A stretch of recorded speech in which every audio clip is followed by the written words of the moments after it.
का स्वागत है, अभिनंदन है। इस समय पूरी दुनिया में पेरिस ओलंपिक्स छाया हुआ है।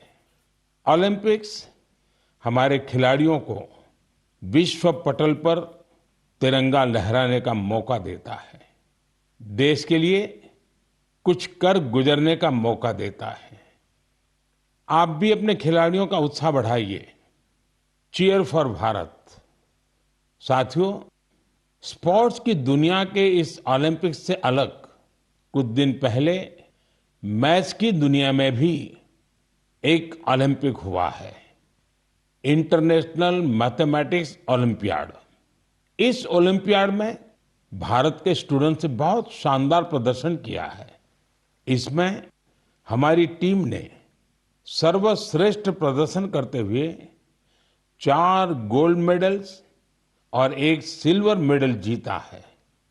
इंटरनेशनल मैथमेटिक्स ओलंपियाड, इसमें 100 से ज्यादा देशों के युवा हिस्सा लेते हैं और ओवरऑल टैली में हमारी टीम टॉप 5 में आने में सफल रही है। देश का नाम रोशन करने वाले इन स्टूडेंट्स के नाम है पुणे के रहने वाले आदित्य वेंकट गणेश, पुणे के ही सिद्धार्थ चोपड़ा, दिल्ली के अर्जुन गुप्ता, ग्रेटर नोएडा के कनव तलवार, मुंबई के रुशिल माथुर और गुवाहाटी के आनंदो भादुरी। साथियों, आज मन की बात में मैंने इन युवा विजेताओं को विशेष तौर पर आमंत्रित किया है। ये सभी इस समय फोन पर हमारे साथ जुड़े हुए हैं। नमस्ते साथियों, मन की बात में आप सभी साथियों का बहुत बहुत स्वागत है। आप सभी कैसे हैं?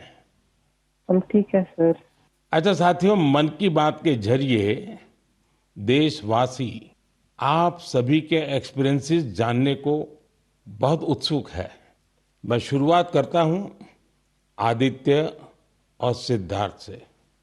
आप लोग पुणे में हैं। सबसे पहले मैं आपसे ही शुरू करता हूं। ओलंपियाड के दौरान आपने जो अनुभव किया उसे हम सभी के साथ शेयर कीजिए। मुझे मैथ्स में छोटे से इंटरेस्ट था। मुझे 5th स्टैंडर्ड में प्रकाश सर एक टीचर ने सिखाया था और उन्होंने मेरे मैथ्स में इंटरेस्ट बढ़ाया था। मुझे कुछ सीखना मिला और मुझे करने का अपॉर्चुनिटी मिला था। आपके साथी का क्या कहना है? मैं सिद्धार्थ हूँ, मैं पुणे से हूँ। मैं भी क्लास 12 पास किया हूँ। ये मेरा सेकंड टाइम था आईएमओ में। मुझे भी छोटे से बहुत इंटरेस्ट था मैथ्स में और आदित्य के साथ जब मैं 6th में था, प्रकाश सर ने हम दोनों को ट्रेन किया था और बहुत हेल्प हुआ था हमको। और अभी मैं कॉलेज के लिए सीएमआई जा रहा हूँ और मैथ्स एंड सीएस परस्यू कर रहा हूँ। अच्छा, मुझे बताया गया है कि अर्जुन इस समय गांधीनगर में है और कनव तो ग्रेटर नोएडा के ही है। अर्जुन और कनव, हमने ओलंपियाड को लेकर जो चर्चा की, लेकिन आप दोनों हमें अपनी तैयारी से जुड़ा कोई विषय और कोई विशेष अनुभव अगर बताएंगे तो हमारे श्रोताओं को अच्छा लगेगा। नमस्ते सर, जय हिंद। मैं अर्जुन बोल रहा हूँ। जय हिंद अर्जुन। मैं दिल्ली में रहता हूँ और मेरी मदर श्रीमती आशा गुप्ता फिजिक्स की प्रोफेसर हैं दिल्ली यूनिवर्सिटी में और मेरे father Shri Amit Gupta chartered accountant हैं। मैं भी बहुत गौरवान्वित महसूस कर रहा हूँ कि मैं अपने देश के प्रधानमंत्री से बात कर रहा हूँ। और सबसे पहले मैं अपनी सफलता का श्रेय अपने माता पिता को देना चाहूँगा। मुझे लगता है कि जब एक परिवार में कोई सदस्य एक ऐसे कंपटीशन की तैयारी कर रहा होता है तो केवल उस सदस्य का संघर्ष नहीं होता, पूरे परिवार का संघर्ष होता है। एसेंशियली हमारे पास जो हमारा पेपर होता है उसमें हमारे पास 3 प्रॉब्लम्स के लिए 4.5 घंटे होते हैं, तो एक प्रॉब्लम के लिए 1.5 घंटा। तो हम समझ सकते हैं कि कैसे हमारे पास एक प्रॉब्लम को सॉल्व करने के लिए कितना समय होता है। तो हमें घर पे काफी मेहनत करनी पड़ती है, हमें प्रॉब्लम्स के साथ घंटों लगाने पड़ते हैं। कभी कभार तो एक एक प्रॉब्लम के साथ 1 दिन या यहाँ तक कि 3 दिन भी लग जाते हैं। तो इसके लिए हमें ऑनलाइन प्रॉब्लम्स ढूंढनी होती हैं, हम पिछले साल की प्रॉब्लम ट्राई करते हैं और ऐसे जैसे हम धीरे धीरे मेहनत करते जाते हैं उससे हमारा एक्सपीरियंस बढ़ता है। हमारी सबसे ज़रूरी चीज़ हमारी प्रॉब्लम सॉल्विंग एबिलिटी बढ़ती है, जो ना कि हमें मैथमेटिक्स में बल्कि जीवन के हर एक क्षेत्र में मदद करती है। अच्छा, मुझे कनव बता सकते हैं कि कोई विशेष अनुभव हो इस सारी तैयारी में, कोई खास जो हमारे नौजवान साथियों को बड़ा अच्छा लगे जान करके। मेरा नाम कनव तलवार है। मैं ग्रेटर नोएडा उत्तर प्रदेश में रहता हूँ और कक्षा 11वीं का छात्र हूँ। मैथ्स मेरा पसंदीदा सब्जेक्ट है और मुझे बचपन से मैथ्स बहुत पसंद है। बचपन में मेरे पिता मुझे पजल्स कराते थे जिससे मेरा इंटरेस्ट बढ़ता गया। मैंने ओलंपियाड की तैयारी 7th क्लास से शुरू की थी, जिसमें मेरी सिस्टर का बहुत बड़ा योगदान है और मेरे पेरेंट्स ने भी हमेशा मुझे सपोर्ट किया। ये ओलंपियाड एचपीसीएसई कंडक्ट कराता है और ये एक 5 स्टेज प्रोसेस होता है। पिछले साल मेरा टीम में नहीं हुआ था और मैं काफ़ी करीब था और ना होने पर बहुत दुखी था। तब मेरे पेरेंट्स ने मुझे सिखाया कि या हम जीतते हैं या हम सीखते हैं, और सफ़र मायने रखता है, सफलता नहीं। तो मैं यही कहना चाहता हूँ कि love what you do and do what you love. सफ़र मायने रखता है, सफलता नहीं। और हमें सक्सेस मिलते रहेगा अगर हम अपने सब्जेक्ट से प्यार करें और जर्नी को एंजॉय करें। तो कान्हा, आप तो मैथमेटिक्स में भी इंटरेस्ट रखते हो और बोलते हैं ऐसे जैसे आपको साहित्य में भी रुचि है। जी सर, मैं बचपन में डिबेट्स और ओरेटिंग्स भी करता था। अच्छा, अब आइए हम आनंदो से बात करते हैं। आनंदो, आप अभी गुवाहाटी में हैं और आपका साथी रुशील आप मुंबई में हैं। मेरे आप दोनों से एक क्वेश्चन है। देखिए, मैं परीक्षा पे चर्चा तो करता ही रहता हूँ और परीक्षा पे चर्चा के अलावा अन्य कार्यक्रमों में भी मैं स्टूडेंट से संवाद करता रहता हूँ। बहुत से छात्रों को मैथ से इतना डर लगता है, नाम सुनते ही घबरा जाते हैं। आप बताइए कि मैथ से दोस्ती कैसे की जाए। सर, मैं रुशिल माथुर हूँ। जब हम छोटे होते हैं और हम पहली बार एडिशन सीखते हैं, हमें कैरी फॉरवर्ड समझाया जाता है, पर हमें कभी ये समझाया नहीं जाता कि कैरी फॉरवर्ड होता क्यों है। जब हम कंपाउंड इंटरेस्ट पढ़ते हैं, हम ये क्वेश्चन कभी नहीं पूछते कि ये कंपाउंड इंटरेस्ट का फॉर्मूला आता कहाँ से। मेरा मानना ये है कि मैथ्स एक्चुअली एक सोचने और प्रॉब्लम सॉल्विंग की एक कला है, और इसलिए मुझे ये लगता है कि अगर हम सब मैथमेटिक्स में एक नया क्वेश्चन जोड़ दें, तो ये क्वेश्चन है कि हम ये क्यों कर रहे हैं, ये ऐसे क्यों होता है। तो आई थिंक इससे मैथ्स में बहुत इंटरेस्ट बढ़ सकता है लोगों का, क्योंकि जब किसी चीज़ को हम समझ नहीं पाते उससे हमें डर लगने लगता है। इसके अलावा मुझे ये भी लगता है कि मैथ्स, सब सोचते हैं, एक बहुत लॉजिकल सा सब्जेक्ट है, पर इसके अलावा मैथ्स में बहुत क्रिएटिविटी भी इम्पोर्टेंट होती है, क्योंकि क्रिएटिविटी से ही हम out of the box solution सोच पाते हैं जो ओलंपियाड्स में बहुत यूजफुल होते हैं। और इसलिए मैथ ओलंपियाड्स का भी बहुत इम्पोर्टेंट रेलेवेंस है मैथ्स के इंटरेस्ट बढ़ाने के लिए। आनंदो, कुछ कहना चाहेंगे? नमस्ते पीएम जी, मैं आनंद खैरव गुवाहाटी से। मैं भी अभी 12वीं कक्षा पास किया हूँ। यहाँ के लोकल ओलंपियाड में 6 और 7 में करता था, वहाँ से जी हुई। ये मेरी दूसरी आयामो थी, दोनों आयाम ही बहुत अच्छे लगे।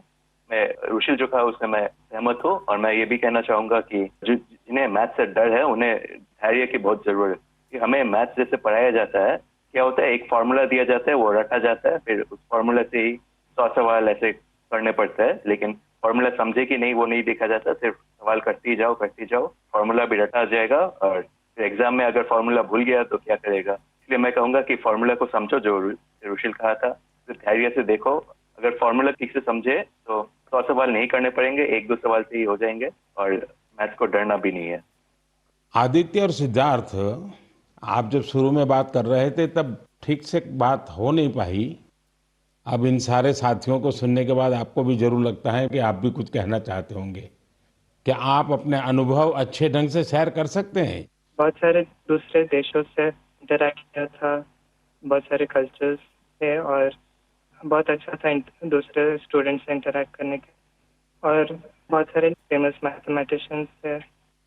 हाँ आदित्य। बहुत अच्छा एक्सपीरियंस था मैम। उधर हमें उन्होंने पर्थ सिटी को घुमा के दिखाया था, उधर बहुत अच्छे अच्छे व्यूज दिखे थे और पार्क्स लेके गए थे, और हमें ऑक्सफोर्ड यूनिवर्सिटी को भी लेके गए थे, तो वो भी बहुत अच्छे अनुभव था।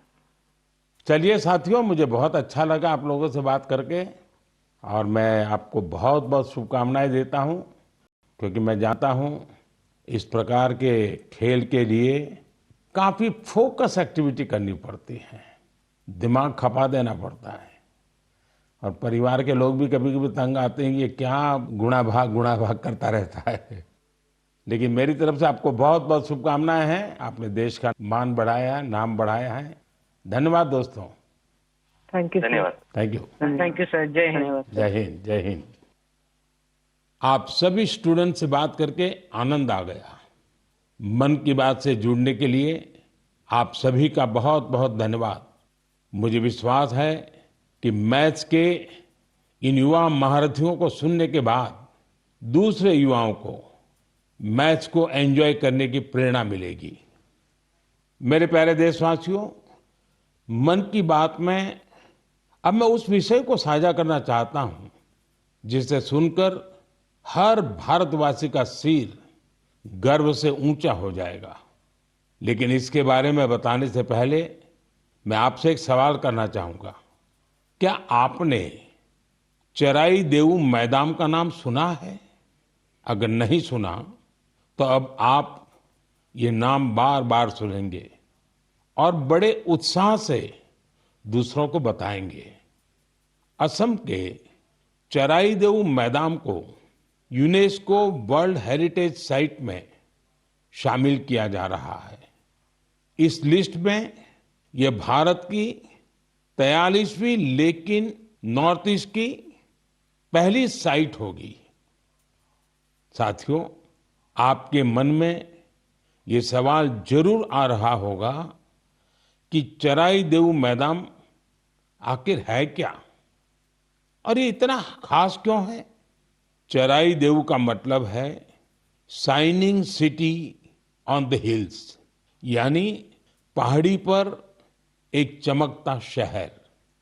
ये अहोम राजवंश की पहली राजधानी थी।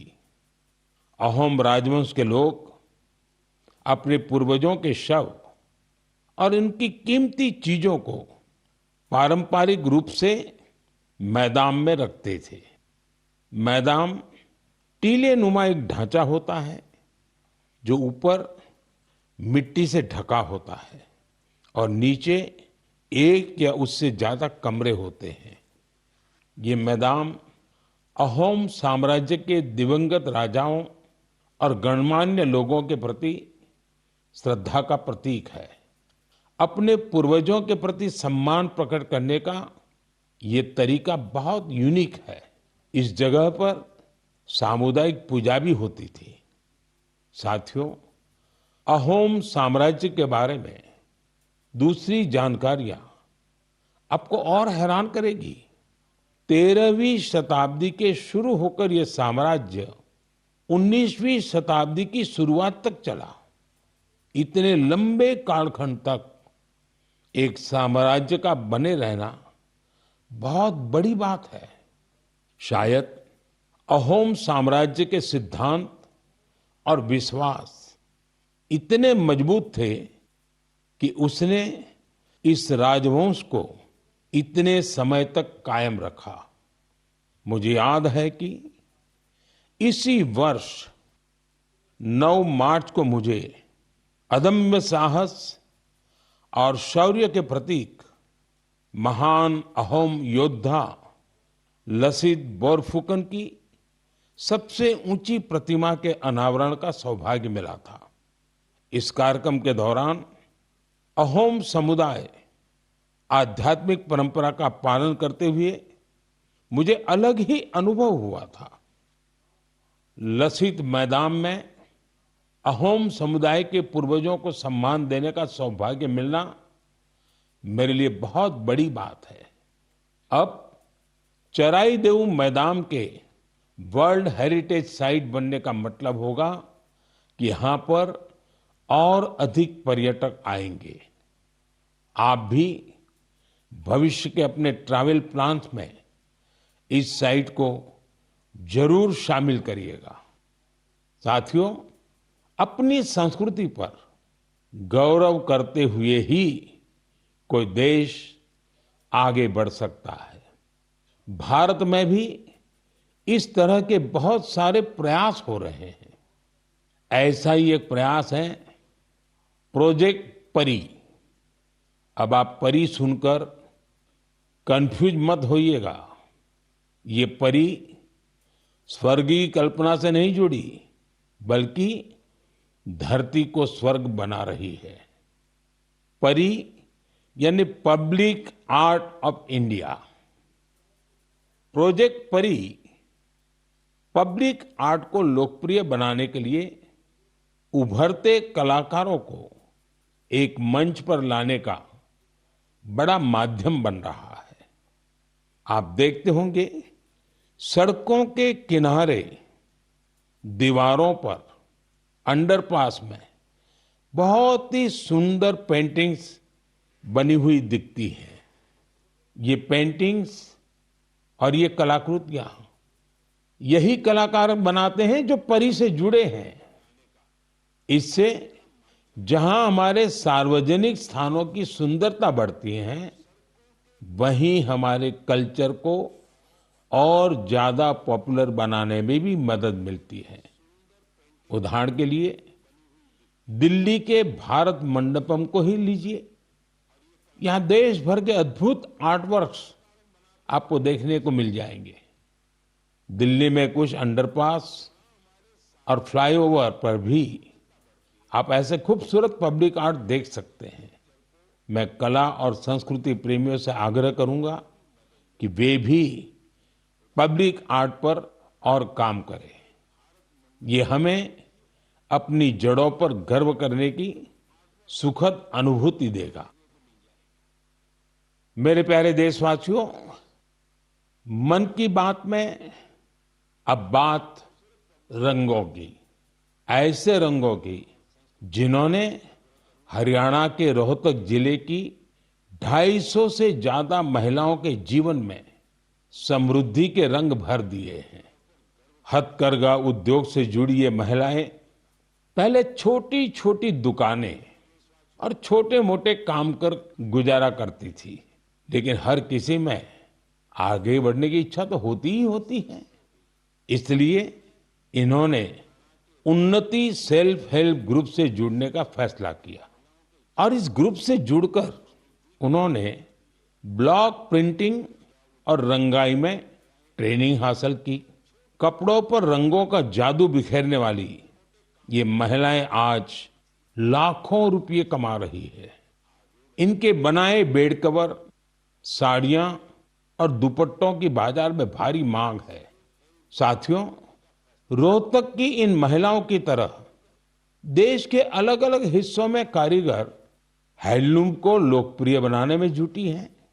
चाहे ओडिशा की संबलपुरी साड़ी हो, चाहे एमपी की माहेश्वरी साड़ी हो, महाराष्ट्र की पैठणी या विदर्भ के हैंड ब्लॉक प्रिंट्स हो, चाहे हिमाचल के भुट्टिकों के शॉल और ऊनी कपड़े हो, या फिर जम्मू कश्मीर के कनी शॉल हो, देश के कोने कोने में हैंडलूम कारीगरों का काम छाया हुआ है। और आप ये तो जानते ही होंगे, कुछ ही दिन बाद 7 अगस्त को हम नेशनल हैंडलूम डे मनाएंगे। आजकल जिस तरह हैंडलूम उत्पादों ने लोगों के दिलों में अपनी जगह बनाई है, वो वाकई बहुत सफल है, जबरदस्त है। अब तो कई निजी कंपनियां भी एआई के माध्यम से हैंडलूम उत्पाद और सस्टेनेबल फैशन को बढ़ावा दे रही है। Kosha AI, handloom India, D junk, Nova tags, Brahmaputra fables, ऐसे कितने ही स्टार्टअप भी हैंडलूम उत्पादों को लोकप्रिय बनाने में जुटे हैं। मुझे ये देखकर भी अच्छा लगा कि बहुत से लोग अपने यहाँ के ऐसे लोकल प्रोडक्ट्स को पॉपुलर बनाने में जुटे हैं। आप भी अपने लोकल प्रोडक्ट्स को #MyProductMyPride के नाम से सोशल मीडिया पर अपलोड करें। आपका ये छोटा सा प्रयास अनेकों लोगों की जिंदगी बदल देगा। साथियों, हैंडलूम के साथ साथ मैं खादी की बात भी करना चाहूंगा। आप में से ऐसे कई लोग होंगे जो पहले कभी खादी के उत्पादों का उपयोग नहीं करते थे, लेकिन आज बड़े गर्व से खादी पहनते हैं।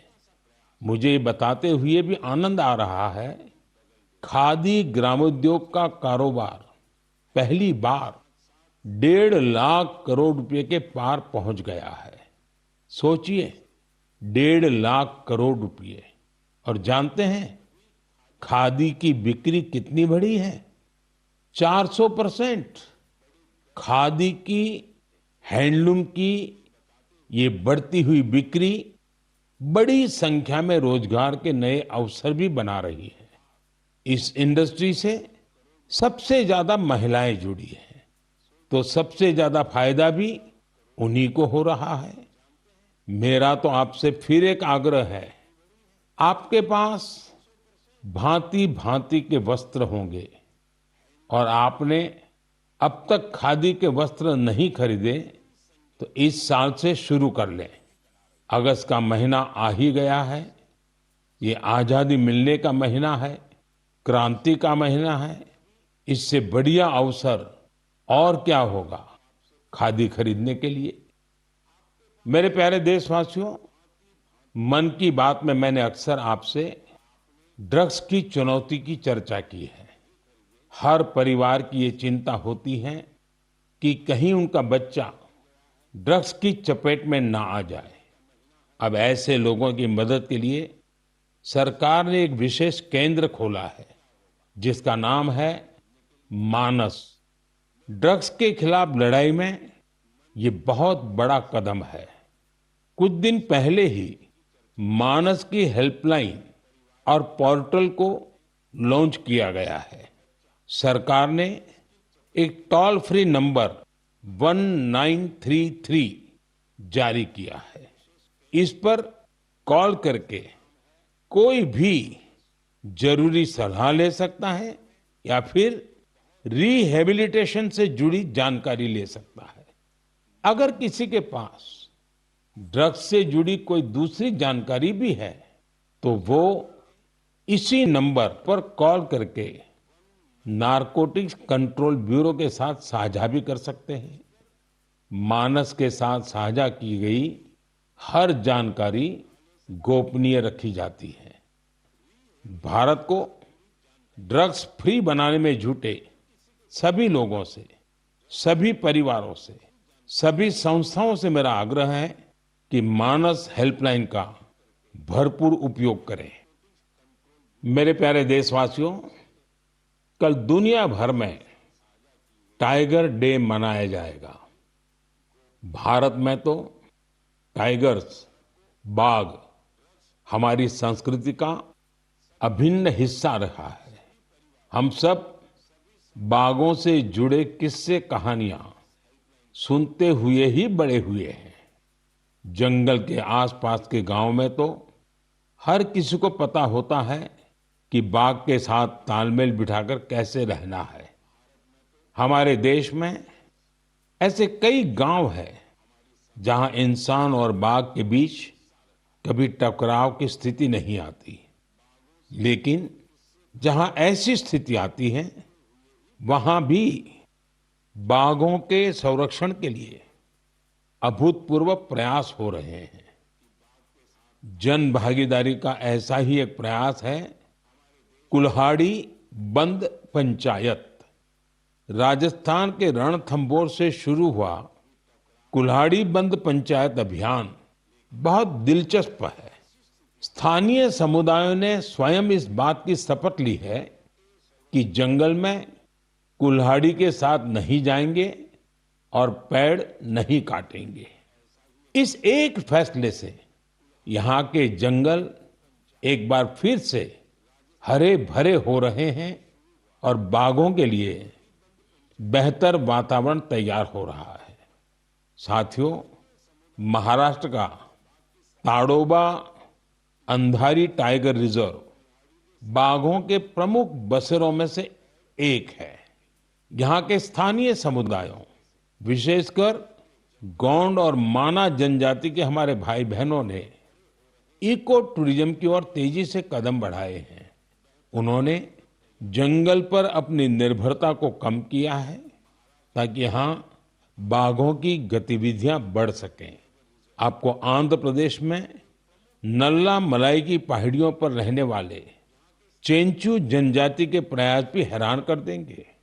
उन्होंने टाइगर ट्रैकर्स के तौर पर जंगल में वन्य जीवों के मूवमेंट की हर जानकारी जमा की।